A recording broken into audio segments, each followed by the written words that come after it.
Boa noite a todos. É um prazer estar aqui novamente conversando com todos. Vamos repartir algumas coisas, né? Ano novo, vida nova. É isso? Estamos iniciando um novo ano. Terminamos agora dia 31 de dezembro de 2019. Hoje ainda é dia 2 de janeiro. Então, estamos bem no início. Bem no início. Então, é um momento que a gente pode tirar para avaliar o que passou. Será que já fizemos isso? Porque nós dizemos, muitas vezes, que o ano se fecha num ciclo, né? Terminou o ano, fechou um ciclo. E é assim, nosso relógio é assim. E quando há esse fechamento, é um bom momento para se fazer um balanço das contas. Não é assim nas empresas? Não chega lá dia 31 de dezembro, não se faz um balanço? Nós podemos fazer a mesma coisa. É interessante fazer isso. Porque a gente precisa, além de se reunir para celebrar essa passagem de ano, é bom também a gente parar um pouquinho para refletir sobre o ano que passou. Porque, da mesma forma que a gente começa a se planejar para um ano que vem, é importante a gente ver o que aconteceu. Então, este ano que passou, um ciclo que se fechou. E, nesse fechamento de mais um período de vida, merece, sim, algumas reflexões. Vamos lá? Vamos trabalhar um pouquinho isso? Antigos ciclos se fecham para que novos ciclos se abram. Todo fechamento de um ciclo, quer dizer começo de um novo. Então, considerando que este ano que passou o fechamento de um ciclo, nós estamos agora iniciando um novo ciclo na nossa vida. Aí o poeta nos diz assim: quem teve a ideia de cortar o tempo em fatias, a que se deu o nome de ano, foi um indivíduo genial. Industrializou a esperança. Acontece aí o milagre da renovação, porque tudo começa outra vez. Roberto Pompeu de Toledo escreveu esse poema. Alguns dizem que foi Carlos Drummond de Andrade, mas não, foi ele. E é uma grande verdade. Nos traz, sim, esses momentos. É assim com a nossa reencarnação também, que é um ciclo. Quando reencarnamos aqui, inicia um novo ciclo, fechamento de um anterior, onde a gente fica na erraticidade algum tempo, descansando e aprendendo para ir para um novo ciclo. Dessa forma, essa pausa no caminho, de fazer esse balanço dos eventos, no início do ano, é de suma importância para uma projeção de futuro. Não tem como você projetar coisas para o futuro se tu não analisar o teu passado e o teu presente. A situação que você está vivendo. Na verdade, o balanço dos eventos passados nada mais é do que um olhar para trás, aonde a gente vai ter que ter coragem de olhar as coisas boas que a gente conquistou, as coisas ruins, os pontos de crescimento, as atitudes, as situações, aonde a gente pode aumentar a nossa autoestima, aonde a gente pode aumentar a nossa segurança própria, as nossas habilidades, enfim. Nós temos que fazer esse balanço porque ele nos ajuda também a preparar o terreno que há por vir. Aprender com os erros, acho que seria o melhor, né? As oportunidades de melhoria que hão de vir, a gente vem exatamente daí, da medida que a gente vai questionando, analisando, né, refletindo e se preparando para uma reflexão. Porque essa reflexão vai nos trazer essa chamada clareza mental. Essa clareza mental nada mais é do que vai medir o desempenho pessoal em virtudes, perseverança, disciplina, tolerância, desprendimento, perdão, gratidão. A gente vai medir a nossa capacidade de desenvolver tudo isso. Então, esse é um momento crucial para nós, porque a reflexão em cima da nossa vida, quando a gente para e pensa sobre as coisas que estamos fazendo ou deixando de fazer, elas servem para nos dar crescimento espiritual, principalmente, de acordo com essa clareza mental que está colocada aí na lousa. Aí tem chaves, né, para esse balanço pessoal. E aí nós trouxemos de uma psicóloga chilena, Marley Said, é um texto que ela escreveu para o jornal La Tercera de Chile, onde ela fala sobre avaliação pessoal. E eu achei bem interessante trazer para nós a forma como ela está interpretando isso, que é bem dentro do que a nossa doutrina também vem nos trazer, né? Então, ela diz assim que nós não podemos passar de um ano para o outro sem fazer essa parada ao longo do caminho. Então, é importante que a gente pare e pense, né? É fazer esse balanço de final de ano, como diz, o olhar para trás.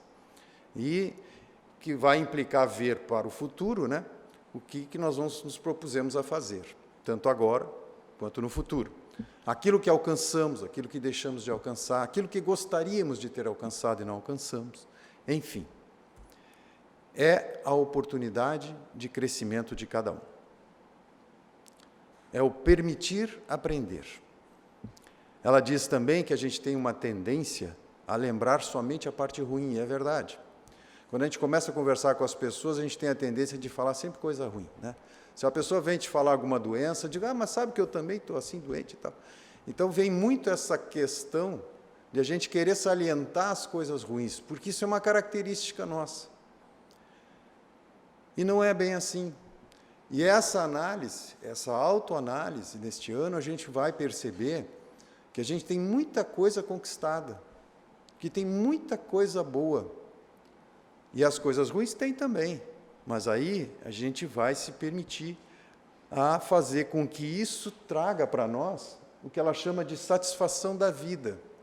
Porque a satisfação da vida não é só as coisas boas. A satisfação da vida é aprender também com as coisas ruins. É quando você passou por uma situação difícil, mas entendeu que aquela situação difícil fez bem, vai fazer bem para você de alguma forma. Isso traz satisfação da vida, porque aí você está de acordo com a vida que você está levando. Isso, sim, é a tendência, né, que nós temos. É educar o nosso olhar perante a vida. É ver que tudo que nos acontece, primeiro tem um porquê, tem uma razão de ser. E tudo que nos acontece é para nos melhorarmos. É difícil entender isso às vezes, né? É difícil, porque às vezes a gente passa por tantas dificuldades que você não percebe, você não consegue perceber isso, mas naquele momento. Essa avaliação que a gente faz do ano que passou, ela se torna muito importante quando a gente passou por dificuldades, venceu, e lá na frente, como isso, avaliando o ano passado, você consegue perceber que, de alguma forma, essa dificuldade te tornou melhor, te tornou mais forte. Por diversas vezes a gente consegue perceber isso. Então, dificuldades enfrentadas, oportunidades de vida. As dificuldades têm o seu caráter educativo. Então, todas essas oportunidades, tanto nas dificuldades, diz ela aqui, né, que o desespero nos invade quando nos preocupamos muito com o que nos fez sofrer no passado, nos impedindo de olhar para o futuro. Muitas vezes somos assim. Passamos por dificuldades, já passou, mas a gente não esquece. A gente fica relembrando. E a gente fica sofrendo por algo que já passou. Também sofremos por algo que ainda não veio, porque a gente acha que pode vir coisa ruim e fica sofrendo por isso também. Mas principalmente aqui neste caso, com as coisas que já passaram. Então é importante que no momento dessa análise, também a gente parta para fazer planos para o futuro. Aonde a gente viu que não conquistou, aquilo que faltou, aí você se organiza planejando o teu futuro. Nenhuma empresa vai para frente se não fizer isso. Se não fizer um balanço. Qual é a finalidade de uma empresa fazer um balanço no final do ano? É ver o que ela vendeu mais, o que ela não vendeu, o que está na prateleira, enfim, e a partir de então vai planejar o outro ano. Aquilo que não vendeu vai colocar em saldo, aquilo que vendeu bastante vai comprar mais, é planejamento. Da mesma forma, as nossas vidas também têm que ser planejadas. Nós temos que buscar esse planejamento. Nada melhor do que um fechamento de ciclo e início de um novo ciclo. Tá? Depois de fazer esse planejamento, algo interessante é você compartilhar isso, as suas metas, com outras pessoas. Porque aí cria um laço de responsabilidade, principalmente com aquelas pessoas que estão mais perto, mais próximas, que pode nos auxiliar a nos lembrarmos dos nossos compromissos para este ano, daquilo que a gente colocou ali como planejamento. Isso cria um vínculo e uma responsabilidade a mais conosco mesmo, perante as pessoas que estão ao nosso lado. Também nos auxiliando a transformar palavras em ação, porque planejar, colocar no papel é fácil. O difícil é transformar isso em ação. Então, aí fica também essa forma para nos auxiliar. Mas a gente vai um pouquinho mais além e a gente traz para vocês um passo a passo pessoal, né? Aqui esse rapazinho aqui está batendo na cabeça, é porque ele está pensando, né? Então está dizendo para nós, pensa. Nós já pensamos. Então, se a gente pensou, então, o ideal, vamos dar aqui uma bula de remédio, né? Hora de pegar papel e caneta. Papel e caneta mesmo, né? Porque aí você vai buscar um canto, um momento na sua vida, sozinho, em que você possa refletir sobre a tua vida. E pega lá um papel, uma caneta e escreve. Primeira coisa, qual foram as suas conquistas em 2019? O que você conseguiu? Sabe, de bom, não só materialmente, mas também materialmente. Ah, troquei de carro, comprei um apartamento melhor, enfim, paguei minhas contas em dia. Mas, pessoalmente, o que eu consegui? Será que eu me sinto hoje uma pessoa melhor? Falei menos dos outros? Fui um pouco menos maledicente? Fui um pouco menos orgulhoso? Ajudei mais as pessoas? É um balanço geral mesmo, individual. E tem que ser sincero, porque você não vai fazer isso para um chefe, tu não vai fazer isso numa empresa, tu vai fazer para ti mesmo. É perante você o espelho e ninguém mais.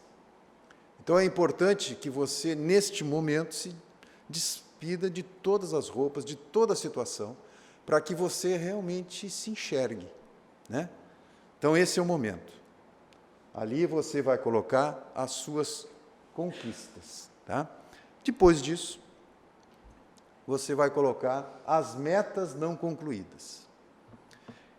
Com relação ao primeiro item, se a gente fizer isso sincero, refletir, a gente vai ver que tem muita coisa que a gente conquistou. Mas a nossa tendência vai ser que neste item aqui, a gente coloque mais coisas que a gente não conquistou. Claro, se a gente não fez esse planejamento no início do ano, vai ficar um pouco mais difícil. Mas não é impossível, porque a gente sabe aquelas coisas que faltaram para nós, a gente sabe aquilo que a gente conquistou. É um início, né? Mas, nesse momento aqui das metas não concluídas, não é para a gente se sentir frustrado das coisas que a gente não alcançou. É para a gente olhar isso e começar a entender que a gente precisa se preparar para um novo ano. Avaliar se aquelas metas que eu coloquei, ou aquilo que eu não conquistei, se eram factíveis, se eram realmente alcançáveis, se realmente eu precisava delas ou não, e se este ano que inicia, dentro da experiência negativa que eu tive do ano passado, que eu não a conquistei, de repente, neste ano, com mais experiência, eu possa alcançá-las. Posso começar antes, de repente. Eu queria comprar um carro, não consegui, porque eu não economizei com tempo suficiente, então, de repente, já desde o início do ano, eu já começo a tomar as medidas para lá no final do ano conquistar o que eu não conquistei o ano passado. Isso é um exemplo materialista, mas desta forma também a gente pode trazer todos os nossos sentimentos, as nossas atitudes, os nossos momentos. É um momento importante. Então, vale a pena identificar neste momento as coisas que impediram para a gente concluir aquilo lá. E a terceira questão, os aspectos a melhorar. Esse é o objetivo principal do planejamento, dessa reflexão, desse balanço. Esse é o objetivo principal. É aonde a gente quer chegar. Quais os aspectos a melhorar? O que eu posso fazer de melhor em 2020? Para mim, para minha família, para aqueles que estão ao meu redor. No meu trabalho, no centro espírita, no trabalho pessoal meu, enfim. O que eu posso ser melhor? Aonde eu posso aumentar o meu conhecimento? Aonde eu posso beneficiar mais as pessoas? Aonde eu posso melhorar o meu relacionamento com os outros? E após essa conclusão, deverá surgir um sentimento de esperança e atitude positiva para o novo ciclo que começa. A gente vai se sentir mais forte, porque a gente vai estar organizado. É como se a gente pegasse um monte de problema, parece um bolo só, e fatiasse ele, e definisse como que a gente vai trabalhar em cada um. É planejar mesmo, um planejamento. E isso tem que nos dar uma atitude mental positiva, né? Que nos traga esperança, que nos dê sentimento de gratidão, de perdão, que nos faça realmente, energizando o nosso espírito, que nos faça realmente sermos pessoas melhores. Eu trouxe um outro poeta que não é brasileiro, mas é português, que nos traz uma mensagem interessante. Ele nos diz assim: feche a porta, mude o disco, limpe a casa, sacuda a poeira, afinal, se coisas boas se vão, é para que coisas melhores possam vir. Esqueça o passado, desapego é o segredo. Olhar para frente. O passado serve para nos dar a experiência para sermos melhores à frente, mas não para a gente ficar arrastando ele conosco. Essa é a finalidade do balanço de final de ano também. A gente encerrar as questões do passado. Entender que elas foram importantes naquele momento e que elas me deram a experiência que eu preciso para o próximo ano que se segue. Eu não consegui fazer o que eu queria. Eu sei aonde eu errei, então agora eu vou tentar fazer de outra forma. Então, isso é planejar a nossa vida, a vida espiritual, a vida aqui na Terra também.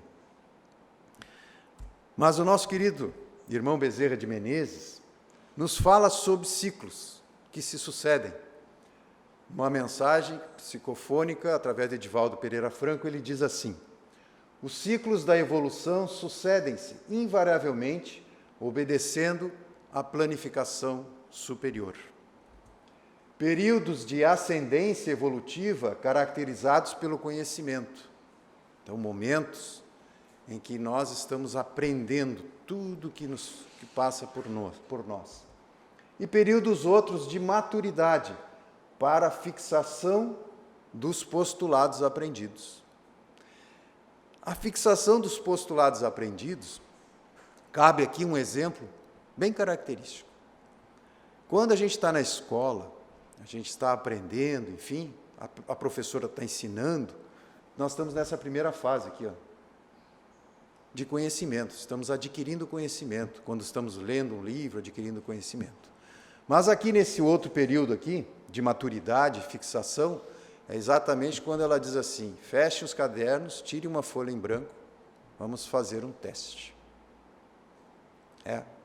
As provas. Nessas provas é o período de fixação dos postulados. As questões que nos afligem são provas, que é fixação dos postulados. É aquilo que nós aprendemos, que a vida nos ensinou, que Jesus nos ensinou, que através dos seus ensinamentos, da sua vivência aqui na Terra, nos ensinou. E esse é o momento que a gente tem que colocar em prática esses postulados, né? É o que a gente aprende aqui na Casa Espírita, enfim.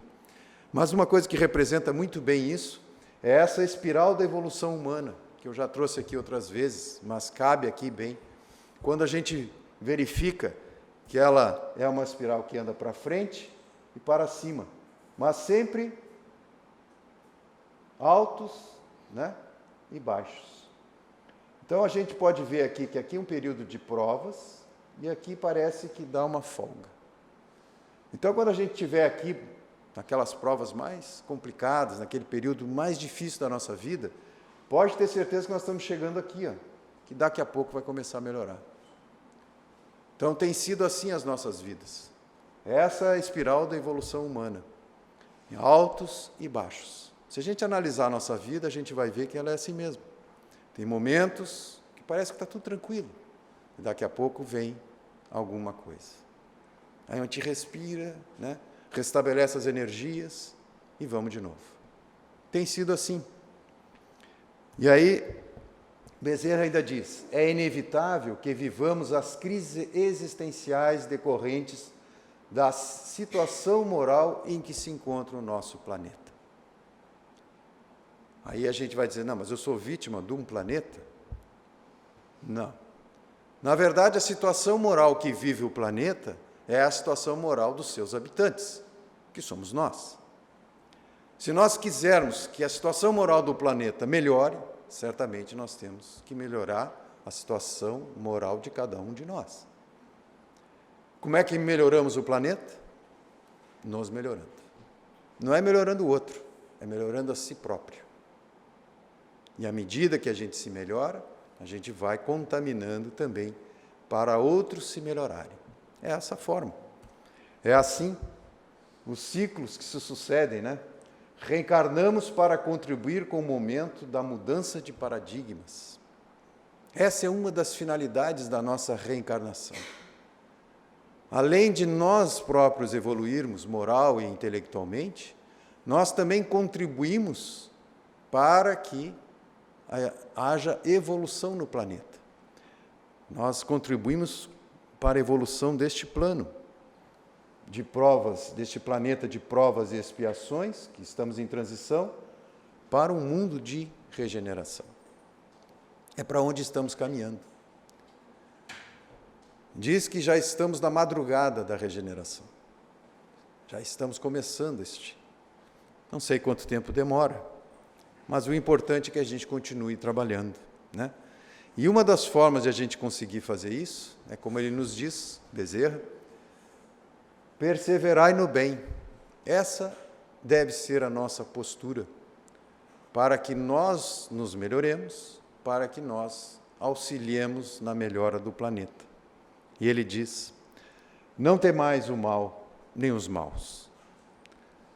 Unidos seremos resistência, fragmentados seremos vencidos em nossos objetivos essenciais. Nos unamos como pessoas boas, porque nós somos a maioria. Como diz no Evangelho, né, as pessoas boas são tímidas, e o bem é tímido e os maus são audaciosos. Eles fazem mais alarida, né, do que os bondosos. Mas nós somos a maioria. E essa é a transformação do mundo, né? O Evangelho, límpido, cristalino, que Jesus trouxe sem privilégios nem preconceitos, relembra que foi o amor que venceu as opiniões divergentes. O primeiro concílio, 50 anos depois que Jesus passou na Terra, aqui é Pedro e Paulo, foram discutir o primeiro concílio. Ali poderia ter acabado o cristianismo. Mas Pedro, através da inspiração divina, colocou-se como a pessoa que ama e não se discutiu mais nada, porque o amor sempre vence. E naquele momento, naquele concílio, onde havia uma discussão sobre circuncisão ou não, se o cristão deveria ser circuncisado ou não, enfim, poderia ter separado ali e talvez o cristianismo nem fosse para frente. Ele soube conduzir de forma amorosa. Então, não é pela força, não é através do empurrão que as coisas irão acontecer. A transformação do nosso mundo vai acontecer pelo amor. Pela mudança, sim, da reencarnação de espíritos mais evoluídos, mas também pela nossa mudança íntima com relação a tudo que está acontecendo. É somente o amor que vai poder conduzir. E é a nossa união no amor que vai fazer a grande transformação deste planeta. Dai-vos as mãos em qualquer circunstância. Assim ele nos coloca. E lógico, né? Todo o amor nos conduz para dois sentimentos, gratidão e perdão. Sentimentos puros, positivos, para nós iniciarmos um novo ano. Gratos pelo ano que passou, porque este ano nos trouxe até aqui, na forma como somos, com o nosso aprendizado, com falhas, mas com oportunidades de aprender ainda mais. Então, que a gratidão nos traz boas energias e emoções. Como exercitar essa gratidão? Como exercitar essa gratidão? A gratidão é a memória do coração. A gratidão é a memória do coração. Vem sempre junto de amor, verdade, afeto, carinho e paz. Aquele que aprende a agradecer todos os momentos da sua existência é uma pessoa que tem fé. Fé na vida. Fé nas pessoas. Fé em si mesmo. Ser grato é um sentimento nobre que conduz a todos os demais. Ser grato pelo ano que passou e pelas dificuldades, que a gente sabe que é muito difícil, agradecer dificuldade, né? Mas se a gente conseguir chegar lá, com certeza, nós seremos pessoas bem melhores. Porque a gratidão tem uma outra coisa, influencia a lei de atração. A gratidão influencia a lei de atração. A gratidão exercita o perdão e a partilha. Porque que sejamos gratos então à vida, às conquistas, ao alimento e às derrotas. Sejamos gratos pelo sol, pela chuva, pelo calor, que a gente reclama tanto. Parece que estamos vivendo no deserto, mas agradeçamos. Tudo tem uma finalidade em nossa vida. E ao ser grato, eu exerço a paz interior e irradio energias boas que atraem mais energias positivas. Ao ser grato, eu sou resignado à vida e agradeço. De forma sincera, eu consigo, sim, irradiar energias boas e eu vou atrair mais energias boas. Então, meus queridos irmãos, Deus é amor. Regozijai-vos, nos diz Bezerra, porque os co-criadores do planeta, que lhe têm a direção, estão alertas. A programação em pauta está sendo executada, mesmo que por enquanto não seja visível quanto gostaríamos. Está tudo em ordem. Parece que está existindo caos? Não. Está em ordem. Exultai. O amor é de essência divina e todos vós, do primeiro ao último, tendes no fundo do coração a centelha desse fogo sagrado. Nesses dias que se aproximam e de que fazeis parte, alegrai-vos com os corações voltados para Jesus e cantai hosanas. Agradeçamos, né? E agradecer é alegrar-se, é regozijar-se. E os Espíritos nos assinalam através de Bezerra, que sabemos, nos diz Bezerra, sabemos das vossas lutas, dos vossos testemunhos silenciosos, das lágrimas vertidas ante o que desejais realizar e o que lograis fazer. Não poucas vezes, com os vossos guias espirituais, enxugamo-vos o pranto e apontamo-vos o rumo no oceano bravio a ser conquistado, para serem encontradas as terras da promissão. Fiz questão de marcar essas duas. Os Espíritos sabem das nossas lutas. Nós não estamos sozinhos. Eles sabem. E por diversas vezes eles vêm enxugar as nossas lágrimas, nos auxiliar. Tenhamos fé, meus irmãos. Não estamos sós. O compromisso da melhora deste plano, desta terra, deste planeta, não é só nosso. É do plano espiritual também que está junto conosco. Nós somos o veículo. Eles são a inspiração.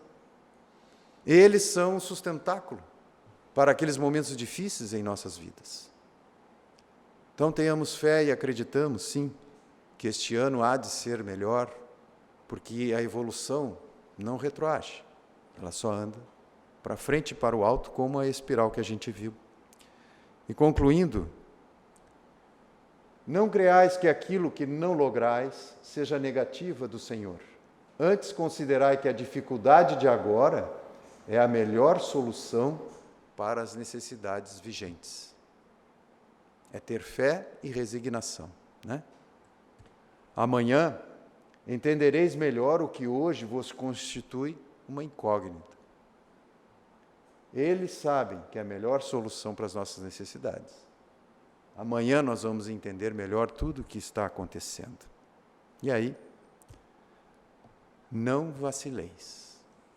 Continuemos firmes. Que 2020 seja cada vez melhor para nós. Com mais gratidão, mais paz, mais amor. Fiquemos em paz.